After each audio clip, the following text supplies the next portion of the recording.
នៅពេលប្រឡប់ប្អូនប្រុសបានឃើញបងស្រីរបស់គាត់មួលក្បាលរបស់នាងចេញហើយដាក់វានៅលើជ្រុញដើម្បីដុសក្អែលគាត់មិនហ៊ានស្រែកទេគាត់បានពួននៅក្រោយទ្វារហើយមើលនាងដាក់ក្បាលរបស់នាងត្រឡប់មកវិញហើយញ៉ាំបាយដូចជាគ្មានរឿងអ្វីកើតឡើងនៅយប់បន្ទាប់ប្អូនប្រុសបានលាក់ខ្លួននៅក្នុងបន្ទប់អស់ហើយឃើញបងស្រីរបស់គាត់រុញទ្វារចេញមកក្រាបនៅលើដីរាងកាយរបស់នាងញ័រហើយរោមរបស់នាងក៏លេចចេញមកនាងបានប្រែទៅជាឆ្កែចុកខ្មៅដ៏កាចសាហាវនៅនឹងកន្លែងហើយបានខំគប់ជួររស់តែមួយគត់នៅក្នុងផ្ទះហើយអូសវាទៅភ្នំខាងក្រោយហើយស៊ីវាសល់តែឆ្អឹងមុនពេលព្រឹកព្រលឹមនាងបានប្រែទៅជាមនុស្សវិញទះសម្លៀកបំពាក់របស់នាងឲ្យស្អាតហើយចូលទៅក្នុងផ្ទះដើម្បីដេកនៅថ្ងៃទី3នៅពេលថ្ងៃត្រង់ប្អូនប្រុសបានឆ្លៀតឱកាសពេលបងស្រីរបស់គាត់កំពុងត្បាញសម្លៀកបំពាក់ហើយលួចមើលតាមចន្លោះបង្អួតនាងកំពុងដោះក្បាលរបស់នាងហើយដាក់វានៅលើជង្គង់របស់នាងដើម្បីសិតសក់របស់នាងបន្ទាប់ពីសិតសក់រួចនាងក៏ជូតមុខរបស់នាងនៅមុខកញ្ចក់ចលនារបស់នាងយឺតគួរឲ្យខ្លាចប្អូនប្រុសទុនជើងហើយដួលទៅលើដីបងស្រីមិនងាកក្រោយទេឯងឃើញអស់ហើយមែនទេគាត់បានរមៀលនឹងវាចូលទៅក្នុងបន្ទប់របស់ឪពុកម្ដាយគាត់ហើយស្រែកថាពុកម៉ែបងស្រីមិនមែនជាមនុស្សទេនាងអាចដោះក្បាលបានហើយប្រែទៅជាឆ្កែចុកនៅពេលយប់ដើម្បីស៊ីគោបើយើងទុកនាងគ្រួសារយើងទាំងមូលនឹងស្លាប់ឪពុកម្ដាយស្លេកស្លាំងប៉ុន្តែមិនព្រមជឿបងស្រីអញស្លូតបូតតាំងពីក្មេងមិនក៏នាងអាចជាបិសាចទៅគុំនិយាយផ្ដេសផ្ដាសខ្ញុំបានឃើញផ្ទាល់ភ្នែកប្អូនប្រុសចាប់យកបង្វិចនៅជ្រុងជញ្ជាំងឥឡូវនាងស៊ីគោពីរបីថ្ងៃទៀតនាងនឹងស៊ីមនុស្សខ្ញុំត្រូវតែទៅគាត់មិនរងចាំឪពុកម្ដាយខត់ទេគាត់បានដឹកសេះពណ៌ប្រភេទដែលខ្លាំងជាងគេនៅក្នុងផ្ទះឡើងជិះសេះហើយរត់ចេញពីភូមិដោយមិនងាកក្រោយគាត់បានរត់អស់រយៈពេល7ថ្ងៃ7យប់រត់ទៅទីក្រុងចម្លែកមួយចម្ងាយ100ម៉ាយបដូរឈ្មោះនិងនាមត្រកូលសង់ផ្ទះតូចមួយហើយរៀបការជាមួយប្រពន្ធដ៏ល្អម្នាក់គាត់បានចិញ្ចឹមឆ្កែយាមផ្ទះ3ក្បាលស្ទាំង1ក្បាលហើយជីកអណ្ដូងមួយនៅក្នុងទីធ្លាដោយគ្រាន់តែចង់រស់នៅដោយសន្តិភាពហើយមិនដែលនិយាយពីគ្រួសាររបស់គាត់ទៀតទេ3ឆ្នាំបានកន្លងផុតទៅគាត់តែងតែយកសັບឃើញឪពុកម្ដាយគាត់យំនៅពេលយប់ប្រពន្ធរបស់គាត់ឃើញគាត់ស្គមពីមួយថ្ងៃទៅមួយថ្ងៃហើយសួរគាត់ម្ដងហើយម្ដងទៀតទើបគាត់ប្រាប់នាងថាបងស្រីរបស់គាត់គឺជាបិសាចស៊ីគោនៅកណ្ដាលអាធ្រាត្រហើយអាចដោះក្បាលសិតសក់បានប្រពន្ធស្ដាប់ហើយមិនខ្លាចទេគ្រាន់តែនិយាយថាបើចង់ទៅផ្ទះមើលក៏ទៅចុះបើមានគ្រោះថ្នាក់មែនស្ទាំងនឹងឆ្កែអាចជួយសង្គ្រោះអ្នកបានក៏ប្អូនប្រុសសម្រេចចិត្តត្រឡប់ទៅវិញមុនពេលចាក់ចេញគាត់បានដាក់ចានទឹកស្អាតមួយនៅក្នុងបន្ទប់ហើយនិយាយទៅកាន់ប្រពន្ធរបស់គាត់ថាបើទឹកមិនកម្រើកខ្ញុំមានសុវត្ថិភាពបើទឹកពុះអ្នកត្រូវលេងស្ទាំងនឹងឆ្កែភ្លាមដើម្បីជួយសង្គ្រោះខ្ញុំគាត់ជិះសេះតែម្នាក់ឯងត្រឡប់ទៅស្រុកកំណើតវិញ3ថ្ងៃក្រោយមកគាត់បានត្រឡប់មកដល់ច្រកចូលភូមិត្រូវបានបោះបង់ចោលជញ្ជាំងនឹងផ្ទះបានដួលរលំស្មៅដុះដល់ដើមទ្រូងហើយវាស្ងាត់ដូចជាទីបញ្ចុះសពគ្រាន់តែចូលទៅក្នុងទីធ្លាបងស្រីក៏ញឹមហើយស្វាគមន៍គាត់ដូចកាលពី3ឆ្នាំមុនក៏ប្អូនប្រុសឯងត្រឡប់មកវិញហើយ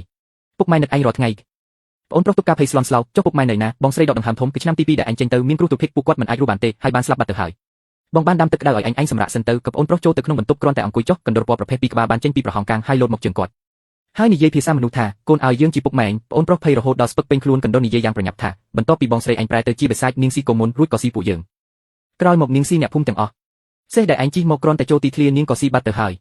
យនាងទុកឯងដើម្បីរងចាំស៊ីឯងនៅពេលយប់ឯងយកកាំបិតកាប់អស់នេះទៅយើងនឹងជួយឯងទុកនាងឯងឆាប់រត់ចេញតាមបង្អួចខាងក្រោយទៅប្អូនប្រុសអោនក្បាលមើលឃើញមានកាំបិតកាប់អស់មួយលាក់នៅក្រោមគែមខាងកាំងមែន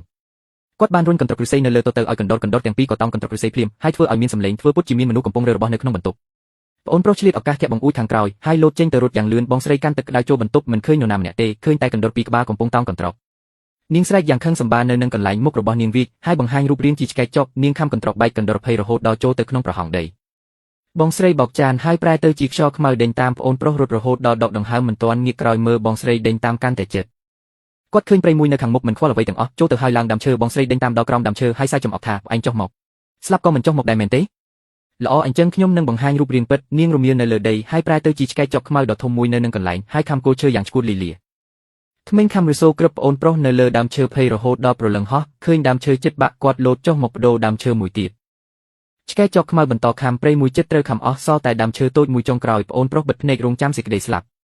នៅពេលនោះសំឡេងខ្យល់បក់នៅលើមេឃស្ទាំងហោះចុះមកហើយខ្វាច់ភ្នែកឆ្វេងរបស់ឆ្កែចុកខ្មៅខ្វាក់ឆ្កែយាមផ្ទះពីរក្បាលរត់យ៉ាងលឿនមកហើយខំរបស់ឆ្កែចុកយ៉ាងជាប់ប្អូនប្រុសរអើចុះពីដើមឈើលើកាំបិទកាប់អស់ហើយកាប់ចំក្បាលឆ្កែចុកយ៉ាងខ្លាំងបិសាចឆ្កែចុកខ្មៅស្លាប់នៅនឹងកន្លែងគាត់អង្គុយនៅលើដីមិនអាចក្រោកឈរបានយូរប៉ុន្តែនៅពេលគាត់ដកដង្ហើមបានស្រួលអោនក្បាលមើលឃើញមានបំណែកត្បូងចាស់មួយនៅក្រោមសាកសពឆ្កែចុកនោះគឺជាកាដូថ្ងៃកំណើតដែលគាត់បានឲ្យបងស្រីរបស់គាត់កាលពីគាត់នៅក្មេងបេះដូងរបស់គាត់លោតញាប់ប្អូនប្រុសស្រឡាំងកាំងនៅនឹងកន្លែងស្រាប់តែនឹកឃើញថ្ងៃដែលគាត់រត់គេចកាលពី3ឆ្នាំមុន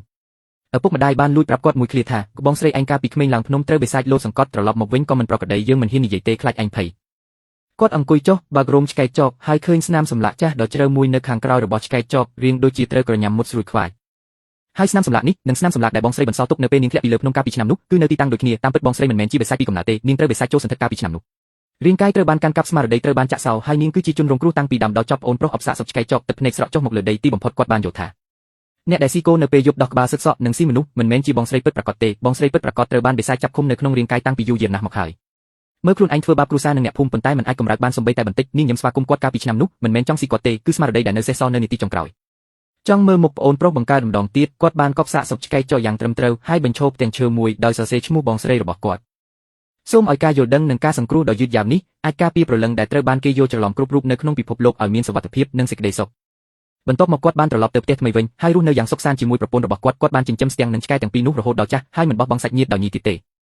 ហើយក៏មិនកាត់ក្តីជីវិតនិងសេចក្តីស្លាប់ដោយផ្អែកលើពាក្យសម្ដីខាងទៀតដែររឿងនេះប្រាប់យើងថាអ្វីដែលភ្នែកមើលឃើញមិនប្រាកដថាជាការពិតទេរឿងចម្លែកដែលគួរឲ្យខ្លាចកាន់តែច្រើនតែងតែលាក់បាំងនៅភាពយុត្តិធម៌ដែលគ្មាននរណាម្នាក់ដឹង